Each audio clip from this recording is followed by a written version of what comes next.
Support comes from Missouri Forest Products Association, committed to sustainable and sound conservation of the state's forests, which support more than 41,000 Missouri jobs, resulting in a $10 billion industry. ChooseWood.com. From St. Louis Public Radio. This is St. Louis on the Air. In the end, what we're doing to keep even those people that forget their card or refuse to provide one. We're just trying to keep you safe. We're trying to keep you healthy, and we're trying to keep us open. And we hope that you can respect that. So you're asking that at the door, like, where's your card, or? Yeah, I mean, we're obviously a little more delicate. What about for that 11-year-old? Will you make an exception for kids, or you're gonna hold fast on this? I'm Sarah Fensky. Last Monday, both St. Louis City and County reinstated mask mandates for all indoor public places. And some local restaurateurs didn't stop there. Some said they would only accept reservations for indoor areas from vaccinated customers. Others said they would demand proof of vaccination before allowing customers inside. The move set off some serious buzz. And joining us now to discuss the impetus for the new policies and how it played out in the first weekend is Ben Poremba. He's the chef owner of Benjalina Hospitality Group. That's the St. Louis-based operator of acclaimed restaurants Nixta, Elia, Olio, and the Benevolent King. It also operates La Patisserie Choquette. So, Ben, welcome. Hi there. So I want to start here. You were one of the first, if not the first, to limit indoor dining to vaccinated patrons. What was your thinking there? All right. Well, first, thank you for the opportunity to speak not only on my behalf, but also on the behalf of my coworkers and employees who fully backed me on this decision, and also the many, many guests who overwhelmingly supported our decision. The question wasn't so much how and why. I think that was just out there, but it was really when. We've been closely following best practices recommendations locally, but also globally. I'm an immigrant, and I follow news from Israel closely. And the science couldn't be more clear about the best tool we have to fight the pandemic, which was vaccinations. And so it was a decision that we felt was responsible, but also commonsensical. Yeah. So we're also joined today by somebody whose employer has made that same decision. That's Jeremy Pevnick. He's the beverage director and manager of The Bow in Clayton. He's also a bartender at TikTok Tavern and the Royale. The Royale now has a very similar policy of its own. So, Jeremy, welcome. Thank you very much for having me. So, Jeremy, The Bow put their policy into place last week as well. Was that triggered in part by Ben's move, or were you guys independently moving towards this same thing? I think that, certainly we were monitoring what was going on with the Delta variant and the rise of that, with hospitalizations going up and things like that. But I was just kind of keeping my ears open as a bartender at the Royale and at TikTok, because they also made a similar decision to Ben's group. And I just thought that, since I had, a role in management over at The Bow, that I thought it was a good idea based on, all the numbers that we were seeing as well. So the owners that you're working for, it sounds like you kind of brought this to them. Let's do this. Were they at first a little hesitant? I mean, you're basically telling people, we don't want you inside. Yeah, I mean, it's, it's one of those things where it's a little bit sensitive, and, we certainly, we respect, everybody's political leanings and things like that. But we wanted to do everything that we could to protect our employees. We want them to be healthy. We want them to, be able to continue to employ them. And we felt like this was something that we could do to kind of, put a little stopgap in, because we don't want to shut down again. Nobody wants that. So I brought it to them there. He was RJ, who's a really fantastic guy. is an immigrant from Thailand, came over about 10 years ago, opened the bao about 5 years ago. And, he was pretty open to it. He's like, this, in my opinion, the science is clear. I think we should go ahead and go with this. So, Ben, you mentioned there that the response was overwhelmingly positive. You heard from a lot of people, I imagine. A lot of people. Not just people with dinner reservations this past weekend. Exactly. Was there also some negativity mixed in there? Yeah, I mean, obviously there was some. I mean, we've received some, what I would say, some legitimate grievance, but the overwhelming negativity that we received was just vitriolic and completely uncalled for, and those we just ignore. What do you mean by legitimate grievance? Things about children under the age of 12 was a legitimate grievance. Somebody says, we want to bring our kids to your restaurant, but we don't want to sit outside. So that I feel like that was, there's a tone and a way of disagreeing or questioning the motivation or the decision itself. What about for that 11-year-old? Will you make an exception for kids, or No, you're gonna hold fast on this? I have children of my own. They're age 9 and 5, and I think that they can enjoy, patio dining. Besides the fact that our patio is pretty glorious at all of our locations, and so I can vouch for that. Yeah, It's delightful. I want to make sure that we, it is a controversial, or it shouldn't be a controversial. There is no in my opinion, there should be any controversy over this. There's hard precedent for all of this. We mandate hepatitis A shots for all of our employees who work in restaurants and hotels and hospitality industry. We ban smokers from dining indoor. We card minors at our doors. So there's nothing here that's really without precedence. And in all of our locations, and I can speak, to Jeremy's locations as well, we actually are not limiting or refusing service. We're just limiting service indoor. And so I think it's a bit unfair to come at us and say, we're, some of the outrageous language that we've seen was that we're segregationists and that we're, Yeah, we've heard on our Instagram, which was overwhelmingly positive. Let's say 99%. But then there's like a couple people that always have to throw in like the Nazi comment and things like that. Which as Jewish men, as we are, as second and third generations to Holocaust survivors. It's honestly, it hurts a little bit, but I think the reason why I feel like I can, one, that I can go to bed, and sleep well is because I know that we're doing everything we can to protect people. We care about our community, whether you're vaccinated or unvaccinated. We care about you. We want you to be healthy, happy, and thrive. And that's why we've adopted the policies we have. Are you hoping that in addition to keeping some of the unvaccinated people from spreading germs indoors, that this will encourage people, that they'll say, yeah, I can't go to my favorite restaurant, and if I'm unvaccinated, I might as well just do this? Yeah, that's absolutely the idea. We would love for everybody to get vaccinated because, every doctor that has studied this says that vaccination is the key to, getting herd immunity and eventually going back to, some semblance of normal. So that's what we want. But we also understand that not everybody's going to make that decision. And in the interim, we're going to wear masks, as is mandated currently.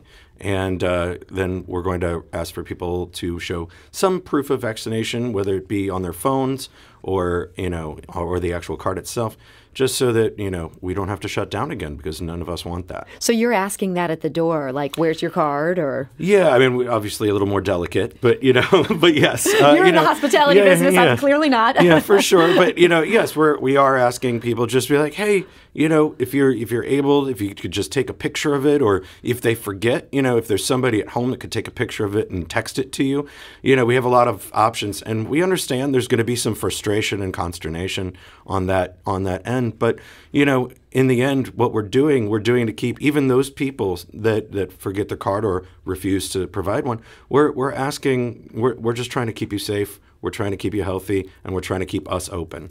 And we hope that you can respect that. And, luckily, our staff has had a great experience this past weekend. In fact, they said every single person that came in this weekend had seen, there was an article in Sauce that had featured both Ben and I. And, they had said, thank you for doing that. The reason we're here is because we read that article. And so our staff had experienced a lot of really, really happy people this weekend. Boy, that's great to hear. Ben, was that also the case for you? Yes, absolutely. Our policy is a little different. We reserve the right to ask you for proof, but we also believe in the honor system that already exists in the hospitality industry. When guests make reservations with us and they have dietary restrictions or food allergies, they fully trust that we're not going to harm them. And so we expect that of our guests. But like I said, we still reserve the right to see that proof if need be.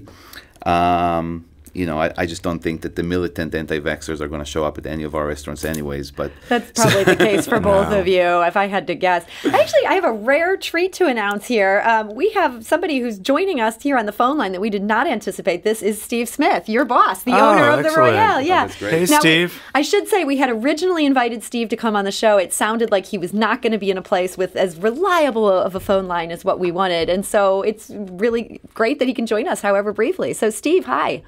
Yeah. No, I'm out here in the great Show Me state, in the further reaches in the wilderness. But apparently the cell phone reception does work out here. That is very good to hear. So you put this into place at the Royale. That's a more casual place. I might show up at the Royale without necessarily reading the website first or clarifying my reservation. Did you have people who were surprised to find? Well, yeah, I don't do reservations anymore. So I mean, we're supposed to, we're a corner place, neighborhood spot. So yeah, we sort of came on it. Was it 2 weekends ago? Yeah, it was about 2 weeks ago. Right, and we're the policy is always sort of developing. So, I got 2 spots over the TikTok that the fine bartender on the line here is very familiar with. Thanks, Jeremy. boss. Yeah.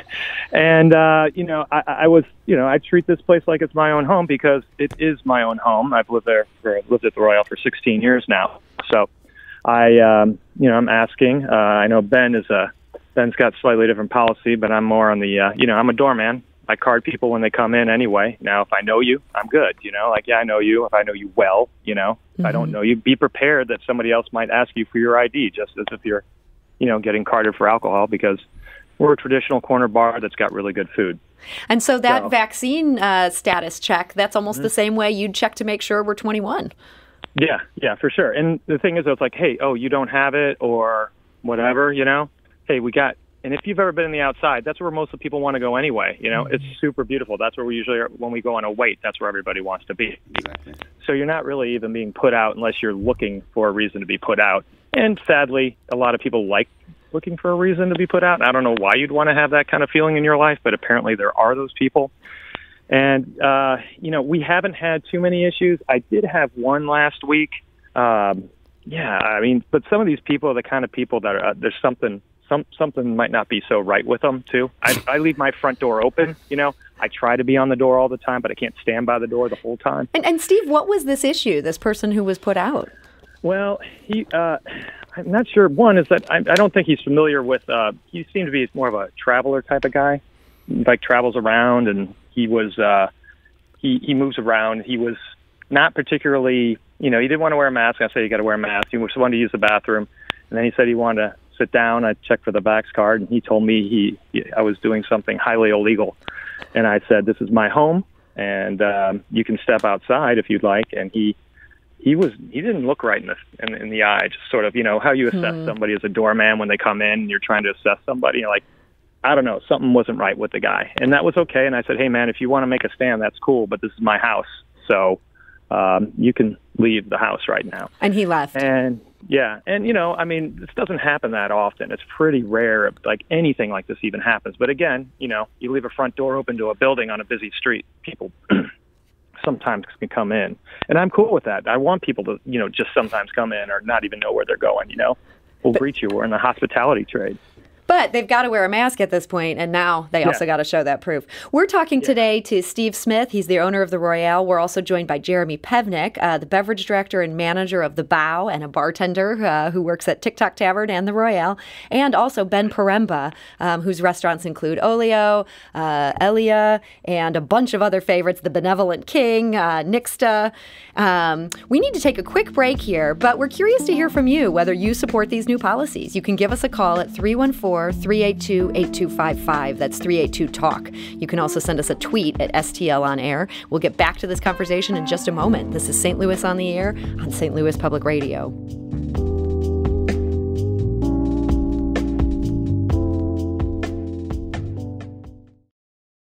Support comes from the Missouri Forest Products Association, providing more than 41,000 jobs in the production of wood pallets, railroad ties, white oak barrels, hardwood floors, and more.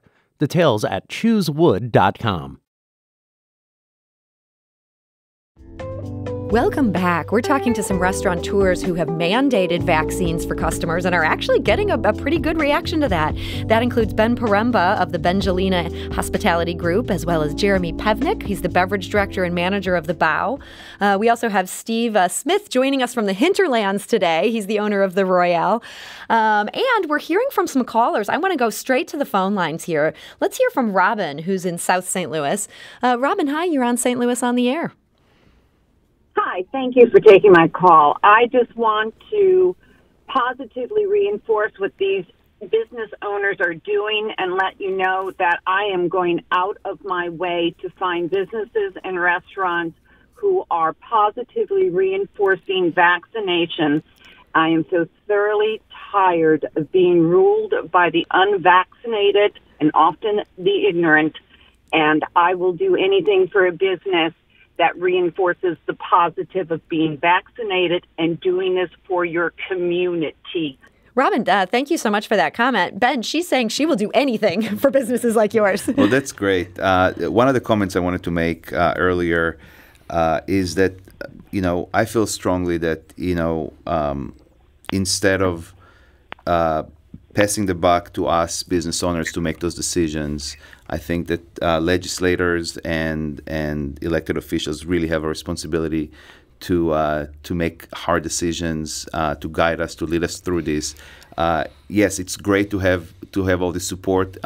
It's a little awkward to try to run a business and navigate through the social media and through all the different kinds of comments. And we've had 50, 60 one-star reviews that we have to flag and take down. And it's really we're glad that we're doing this. We love the support, but it's really something that needs to come from our elected officials. So in Missouri, it's almost impossible to imagine the governor doing this. But you've also been a huge supporter of Mayor Tashara Jones. She was on our show actually praising your restaurants when she was here Thursday. I hope you heard. But at this point, she's not mandating vaccines for city employees. Do you think that's a mistake? I think that's she has a lot more hurdles that she needs to navigate. I think that we're coming. We're going there. I think that it's just it's written on the wall, and I hope that we do it sooner and save lives and prevent some unnecessary sufferings. Steve Smith, I understand you're still with us here. Do you think this has been unfair that private businesses have had to take the lead on some of these tough calls because the government's not doing it? Or is this the way that things have to work? I do believe they should be stepping up. However, I actually count on them for very little because I don't want to set myself up for too much disappointment. And there are things that certainly can be done, some very easy, practical things. There's certain divisions of the city that have certainly opened themselves up for people that should be vaccinated within the city. Food handling, that should probably be done as we already have to have vaccines for food handlers in the city of St. Louis, but not ones that are highly contagious right now, killing people, clogging up the hospitals either. But we really could mandate certain things a lot easier. But again, I'm not in office. I hope the best that they can make good decisions. I can send them little notes from time to time, giving them thoughts, but it's up to them to do the enacting. So I got to take things into my own hands, and I got to make my own house safe. And And that's what you're doing here, yeah. We got a tweet. AJ tweets, requiring vaccination cards to enter a business isn't helping. It just gives the public a false sense of security. Vaccine cards are way too easy to falsify. Jeremy, any thoughts on that, since you're one of the places that does want people to at least show it? Sure. Well, I mean, yeah, we never assert that because you're vaccinated that you're 100% safe. Yeah. Nobody, I think, is saying that. Although, some people may have that impression. I have talked to people who've said, well, I have a sneeze and I don't feel so good, but I can't have it because I got vaccinated. We are finding out now, of course, more and more that that's not the case. I have numerous friends in the restaurant industry right now who are double vaccinated with either Pfizer or Moderna, and they are still catching the Delta variant. So I don't think that what we're doing is providing a false sense of security. We're just doing everything that we can, from our end, which is limited. This virus is vicious. Doesn't care who you are. Doesn't care, as your previous guest said, it doesn't care what political party you belong to, what your political beliefs are. We're just doing the best we can to protect people as best we can with what knowledge we currently have about this virus. I'm going to go back to the phone lines real quick. Paul is calling from South St. Louis County. Paul, hi, you're on St. Louis on the air. Hi. I was just wondering how protected you think people are who have the vaccine, and because it seemed like, to me that if a couple unvaccinated people came in, they're taking things at their own risk. But so why should we worry about them? If we're vaccinated, we're still good. Is that kind of your hope there, Paul? Yeah, or how protected do you think vaccinated people are? Boy, Paul, this is something I personally have really been thinking a lot about in the last couple of weeks. Ben, I feel like I think it's not our place as chefs and restaurateurs to answer that question.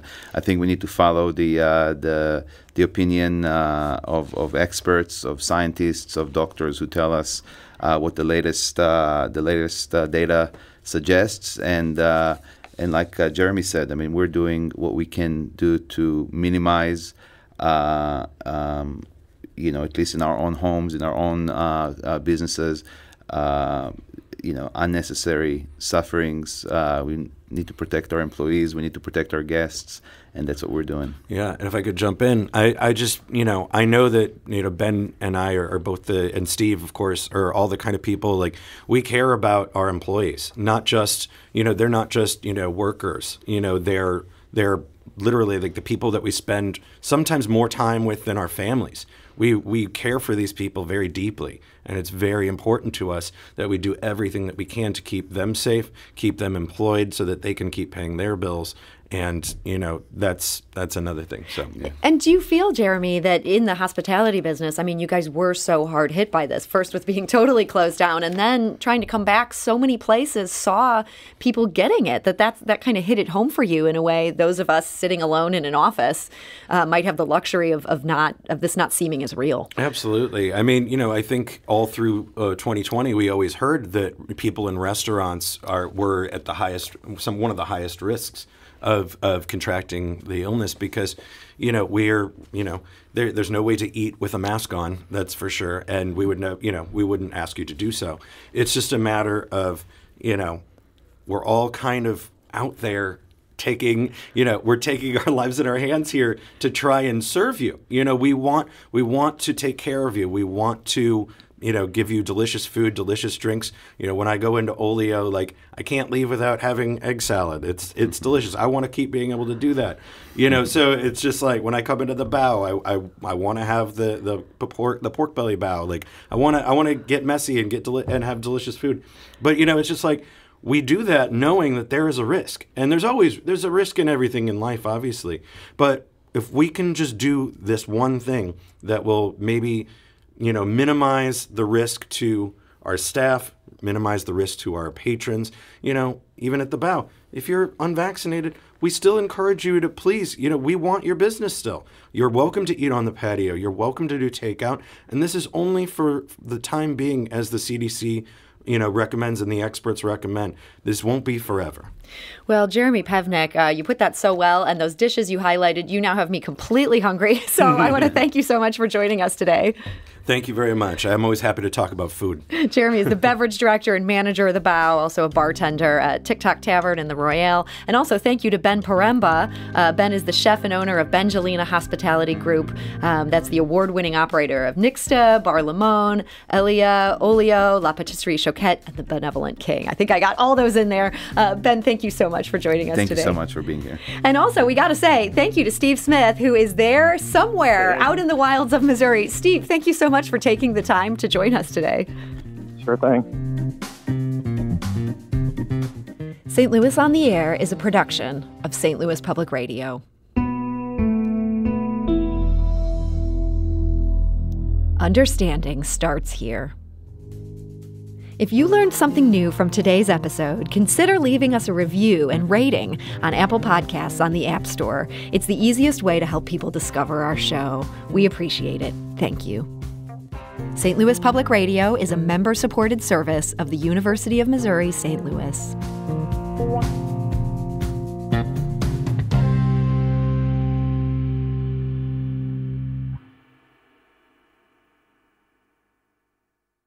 Support comes from the Missouri Forest Products Association. Missouri produces wood pallets, railroad ties, white oak barrels, hardwood floors, and more. Details on the variety of products made in the state are at choosewood.com.